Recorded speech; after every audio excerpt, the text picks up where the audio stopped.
Dan juga kita masuk kepada akhlak. Akhlak Nabi SAW teman-teman sekalian terkenal sekali dengan sangat luar biasa. Firman Allah, Allah mengekalkan dalam Al-Quran sebagai sang pencipta. Dan kita tahu Allah ini maha jujur, maha adil. Apa adanya Allah menyebutkannya. Inna Allah la yastahi an yadriba mathalan ma ba'udatan fama fawqaha. Allah nggak pernah malu memberikan perumpamaan seekor lalat atau bahkan lebih besar daripada itu. Hak-hak yang diucapkan oleh Allah subhanahu wa ta'ala. Allah memuji baginda Nabi SAW dalam Al-Quran kekal ditilawakan sampai hari kiamat oleh orang-orang beriman dalam surah Al-Qalam ayat 4. A'udzu billahi minasyaitonir rajim wa innaka la'ala khuluqin azim. Sesungguhnya kau memiliki budi pekerti akhlak yang azim. Azim itu dalam bahasa Arab sangat agung, besar. Sebagaimana kita mengatakan subhana rabbiyal azim. Maha suci Tuhanku yang maha agung. Orang yang paling mengenal seorang laki-laki kalau dia sudah berumah tangga adalah istrinya. Para sahabat pernah bertanya dalam hadis Bukhari Muslim kepada Aisyah radhiyallahu anha, Ummul Mukminin. Wahai Aisyah, beritakan kepada kami bagaimana akhlaknya Nabi SAW. Di luar rumah kami sudah kenal beliau sebagai Nabi. Tapi di rumah bagaimana? Bagaimana kalian para istri memberikan gambaran tentang suaminya ini? Seperti itu kurang lebih bahasanya. Apa kata Aisyah radhiyallahu anha? Kana khuluquhul Qur'an alaihi salatu wassalam. Akhlaknya Nabi SAW, budi pekertinya Al-Quran. Nggak ada yang lain udah. Seperti Al-Quran bisa, kalau ada Al-Quran bisa jalan di muka bumi, itulah Nabi SAW. Sampai Aisyah pernah membuat masalah dengan Nabi SAW, teman-teman sekalian. Maka Nabi SAW sempat marah. Laki-laki, ada sedikit yang dia dengar, lalu sedikit marah. Tidak disebutkan apa masalahnya. Lalu yang terjadi teman-teman sekalian, Aisyah pun sempat ketakutan. Lalu Nabi SAW melihat istrinya merasa salah. Lalu kata Nabi SAW dengan akhlak yang mulia. Beliau mengatakan, pejamkan matamu Aisyah. Dipejamkan matanya. Lalu kata Nabi SAW, mendekatlah. Begitu mendekat, didekap oleh Nabi SAW, dipeluk oleh Nabi SAW. Lalu beliau menghibur istrinya sambil mengatakan, sungguh setelah aku memelukmu, marahku sudah hilang. Nabi SAW mendidik dengan akhlak yang mulia. Bukan seperti sebagian laki-laki di antara kita karena menganggap laki-laki main pukul, main tampar, main injak, main tendang dan segalanya. Ini semua jauh dari akhlak baginda Nabi SAW. Keberanian ditunjukkan di depan musuh-musuh Allah, bukan depan istri, bukan depan anak. Kita boleh tegas, tidak boleh keras. Bedakan masalah itu. Baginda Nabi SAW tegas. Tegas itu saya nggak mau ini, saya mau ini. Tapi keras tidak boleh. Keras tidak boleh. Keras itu matanya melotot, kata-katanya kasar, tangannya melayang. Itu bukan hal yang dianjurkan oleh baginda Nabi SAW. Riwayat Bukhari dan Muslim yang lain menceritakan pembantu Nabi SAW, Anas bin Malik radhiyallahu anhu. Kalau teman-teman mendengarkan atau membaca riwayat hadis riwayat dari Anas bin Malik dari Rasulullah SAW, Anas bin Malik ini pembantu Nabi SAW, 10 tahun boleh jadi pembantu, dari umur 9 tahun sampai 19 tahun. Pernah ditanya Anas bin Malik, bagaimana perilaku Nabi SAW kepada kalian di rumah? Apa kata Anas radhiyallahu anhu? Saya bekerja menjadi pembantu selama 10 tahun di rumah Nabi SAW, belum pernah satu kali pun saya mendengarkan Nabi SAW menghardik, ya, apalagi sampai memukul istri-istri dan juga pembantunya. 10 tahun tidak pernah teriak-teriak sekalipun.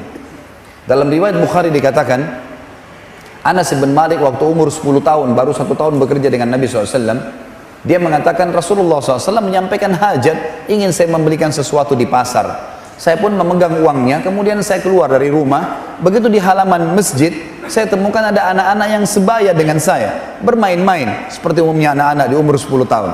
Maka saya pun ikut bermain-main dan saya lupa hajat Nabi SAW. Tiba-tiba saya dengarkan suara dari belakang saya mengatakan, wahai Unais. Nama Anas, namanya sahabat ini Anas. Orang Arab teman-teman sekalian kalau dia mau panggil seseorang dengan panggilan sayang, ada namanya ismu tasghir. Mengecilkan sesuatu itu.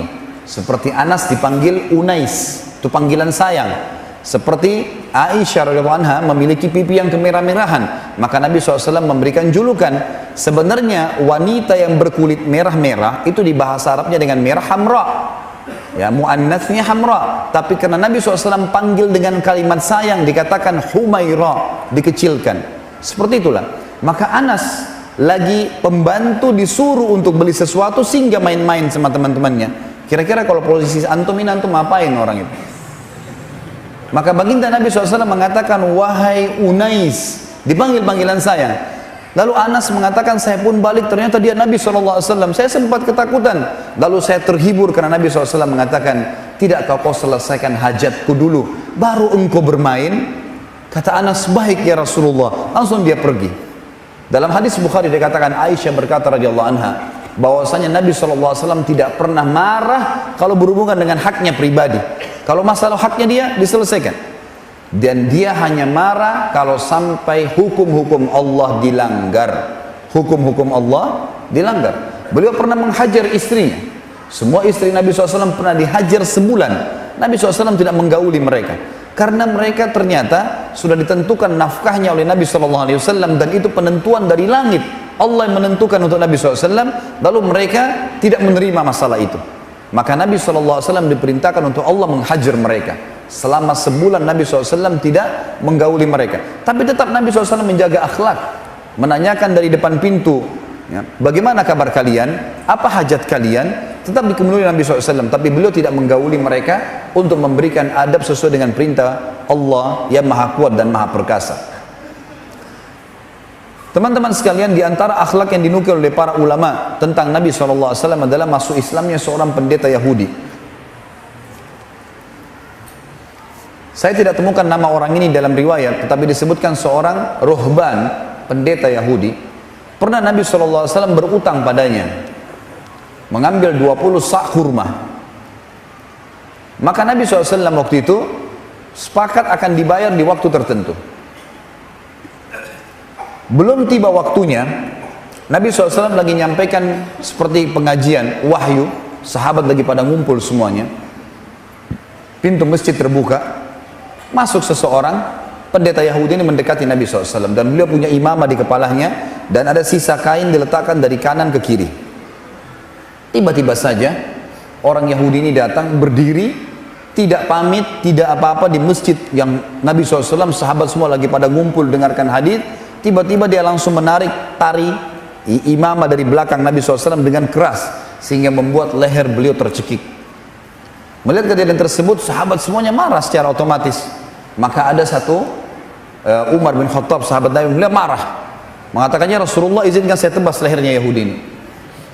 Maka Nabi SAW memberikan isyarat kepada Umar untuk tenang. Lalu Nabi dalam kondisi tercekik alaihissalatu wassalam menghadap ke orang ini, ke Yahudi ini, sambil dia berdiri dan menarik imamahnya Nabi SAW. Nabi lebih kuat dari dia secara fisik. Nabi SAW bisa kalahkan, tapi akhlak mengalahkan semua hal-hal itu. Kata Nabi SAW, hai Yahudi, kenapa? Ada apa kamu? Dia bilang, hai Muhammad, bayar segera utangmu. Dan saya tahu kalian orang-orang Quraisy suka nunda-nunda bayar utang. Orang ini sudah minta dibayar, caci maki lagi, gitu kan? Maka Nabi SAW dengan sangat tenang balik ke arah Umar lalu berkata, hai Umar, pergi ke Baitul Mal, ambil 20 sak utang saya, bayar Yahudi ini, tambah 20 sak lagi. Kata Umar, ya Rasulullah, 20 sak pertama utang anda, 20 sak kedua untuk apa? Kata Nabi SAW, hukuman karena kau telah menakut-nakuti dia. Umar yang dihukum oleh Nabi SAW. Maksudnya apa? Kalau saya ada jangan ambil keputusan. Apalagi ini penawarannya penggal lehernya ya Rasulullah. Ini bukan main-main. Maka apa yang terjadi teman-teman sekalian? Umar bin Khattab pun pergi ke Baitul Mal, diikuti oleh Yahudi ini. Umar karena jengkelnya ditinggal Yahudi ini. Sampai tiba di Baitul Mal, disiapkan 20 sak itu. Setiap Yahudi ini mau ngomong, Umar selalu hilang hindari, nggak mau mendengar omongannya gitu. Sampai dia mengatakan, hai Umar, saya tahu kau marah dengan saya. Tapi kalau kau mau dengarkan, dengarkan apa yang saya sampaikan.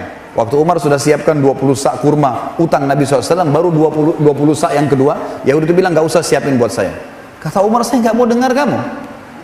Ini perintah Nabi SAW. Dia bilang, dengarkan hai Umar. Kata Umar, baik, ucapkanlah. Dia bilang, hai Umar, apa kau kira saya ini gila? Masuk ke masjid kalian, mencekik raja dan nabi kalian, menagih utang belum waktunya. Apa kau berpikir Umar, kenapa saya lakukan itu?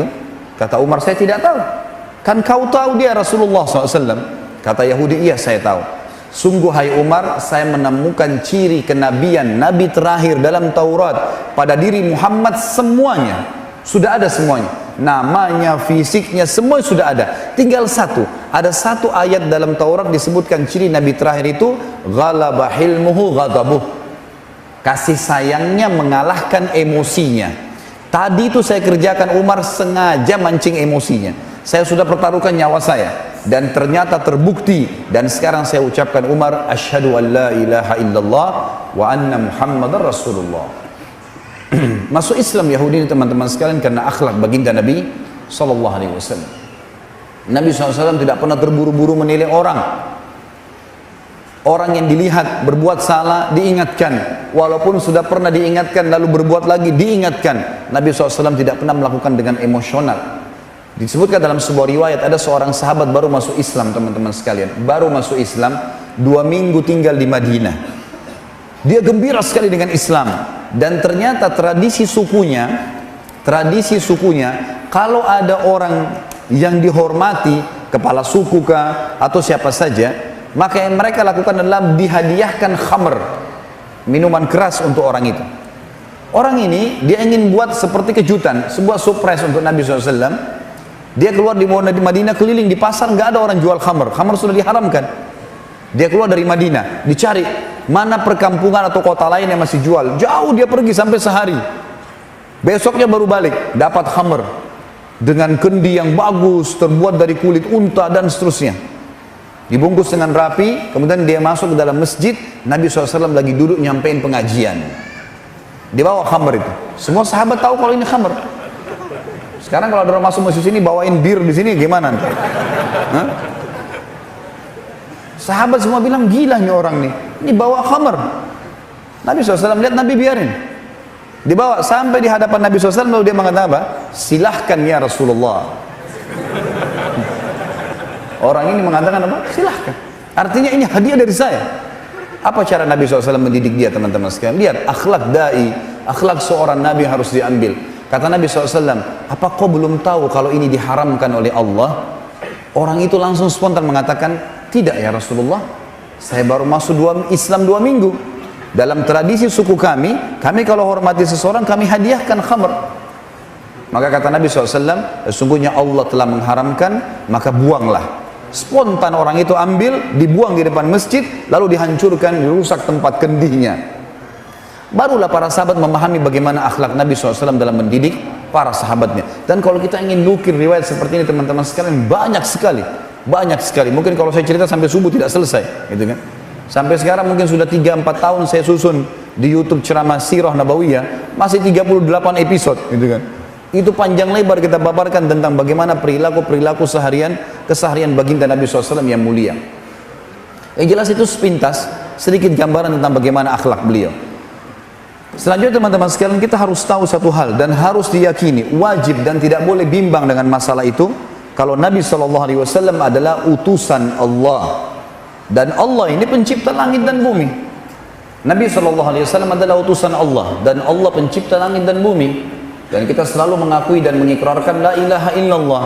Nggak ada yang menciptakan semua yang di langit kelihatan atau tidak kelihatan oleh mata kita, dari bintang-bintang, burung yang berterbangan, pergantian siang malam, hujan yang turun, jumlah bintang-bintang yang banyak, kemudian malaikat yang tidak kelihatan oleh mata kita yang memenuhi langit sana, di bumi semua manusia dengan dua jenis kelamin, laki-laki dan perempuan, paras wajah, poster tubuh, warna kulit, bahasa, beragam suku dan seterusnya. Semua hewan-hewan dari semut yang kecil sampai gajah yang besar dengan karakternya, dengan sifat-sifatnya dan semuanya.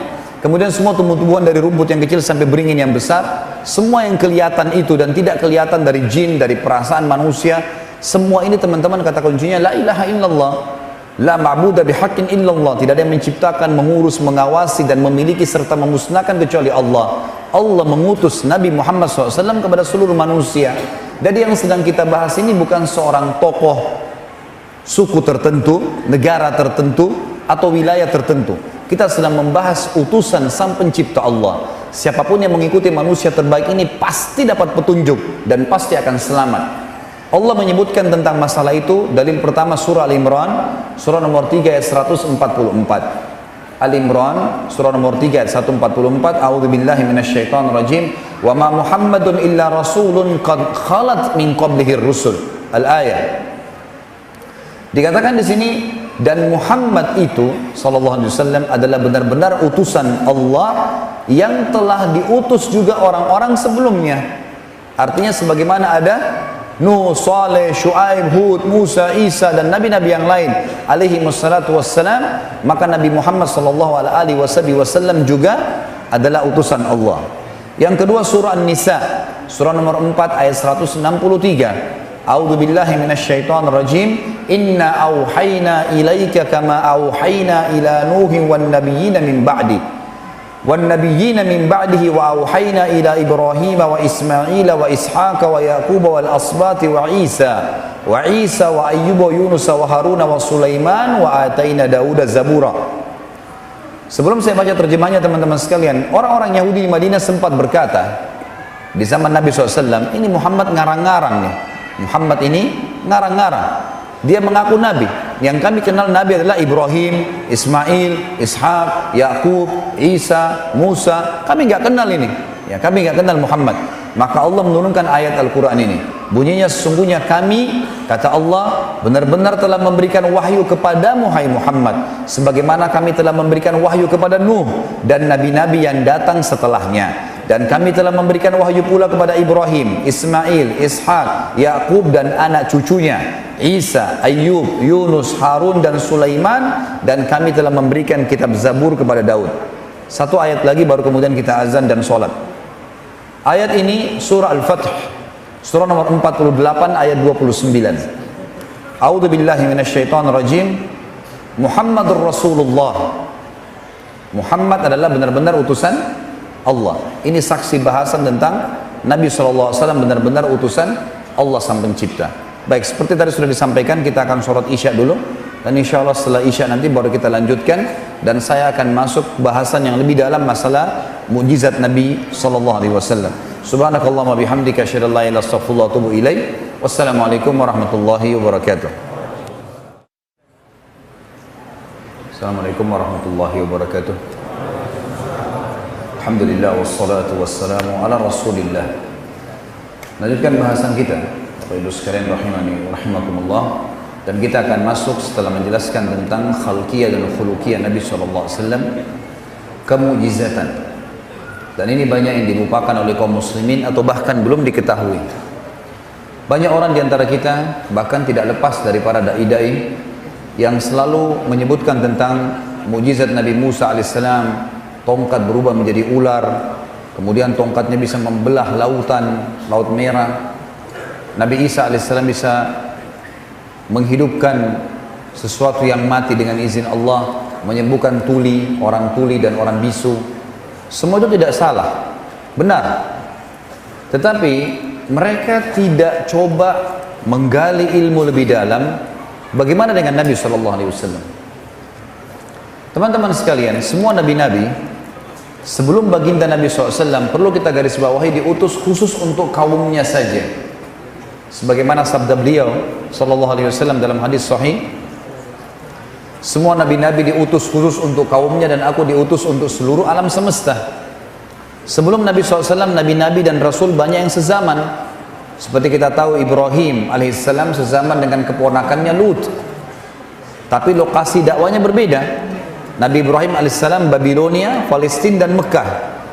Nabi Ibrahim alaihissalam tidak punya kewajiban mendatangi lebih dari 3 wilayah ini. Sementara keponakannya berada di Yordania. Yordania dengan Palestina perbatasan sebuah lembah saja. Masing-masing punya nabi. Kita tahu Musa alaihissalam sezaman dengan mertuanya sendiri, Syuaib alaihissalam.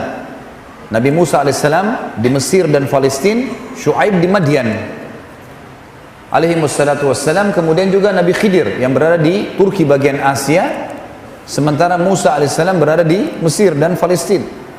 Isa alaihissalam sezaman dengan sepupunya sendiri, Yahya, pamannya Zakaria. Dan banyak kisah-kisah nabi-nabi memang sezaman satu sama yang lain, dan mereka diberikan mukjizat sesuai dengan keadaan kaumnya. Seperti contoh di zaman Musa alaihissalam, terkenal sekali Fir'aun suka dengan sihir. Maka mukjizat yang Allah berikan kepada Musa alaihissalam mirip dengan sihir tapi bukan sihir. Jadi bisa mengalahkan sihir itu sendiri. Di zaman Isa alaihissalam, masyarakat waktu itu terkenal sekali lagi mendalami ilmu kedokteran. Nabi Isa alaihissalam mukjizatnya dengan segala macam kelebihan tadi diberikan, maaf, semua nabi-nabi diberikan khusus untuk sesuai dengan keadaan kaumnya. Penduduk masyarakat yang didakwai oleh Isa alaihissalam suka dengan ilmu kedokteran pada saat itu. Maka Allah yang maha pemula dan maha perkasa memberikan mukjizat Isa lahir tanpa ayah. Enggak ada sperma bisa jadi manusia. Dan ini sampai hari kiamat tidak akan pernah ditemukan jalan keluarnya oleh ilmu kedokteran. Kalau nabi-nabi sebelum baginda Nabi SAW, teman-teman sekalian, diberikan mukjizat yang sangat luar biasa seperti itu sehingga membuat kaumnya beriman,